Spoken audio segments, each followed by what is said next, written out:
இது என்னோட ஃபேவரட் ரெசிபியாவே ஆயிடுச்சு. அவ்ளோ டேஸ்டியா இருந்தது. அது எப்படி செய்றதுன்னு பார்க்கலாமா? அதுக்கு நான் ஒரு பேன்ல பட்டர் ஆட் பண்ணி பொடி பொடியா வெட்டின பூண்டு, 2 ஸ்பூன் மைதாவ ஆட் பண்ணி நல்லா மிக்ஸ் பண்ணதுக்கப்புறம் பொடி பொடியா வெட்டின கொத்தமல்லி, ஒரு 1/4 லிட்டர் பாலு, 1 spoon chilli flakes, 1 spoon pepper powder, தேவையான அளவு உப்பு ஆட் பண்ணி நல்லா மிக்ஸ் பண்ணி அதுல சீஸையும் ஆட் பண்ணி மிக்ஸ் பண்ணிக்கிறேன். இப்போ ஒரு பவுல்ல பட்டர், அதுக்கப்புறம் பொடி பொடியா வெட்டின கொத்தமல்லி ஆட் பண்ணி நல்லா மிக்ஸ் பண்ணிட்டு ஒரு பன்ல இந்த மாதிரி 4 கட் பண்ணி எடுத்துக்கிறேன். இப்போ இதுல நம்ம மிக்ஸ் பண்ணி வச்சிருக்கிற ஒயிட் சாஸை இதுல ஆட் பண்ணிக்கிறேன்.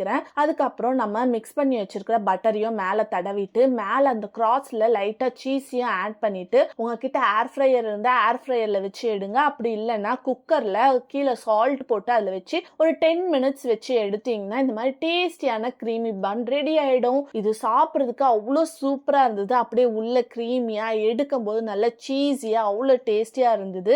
எல்லாரும் ட்ரை பண்ணிட்டு எப்படி இருக்குன்னு சொல்லுங்க. அண்ட் இந்த மாதிரி வீடியோஸ்க்கு ரிஷிகாரால சப்ஸ்கிரைப் அண்ட் ஃபாலோ பண்ணிடுங்க.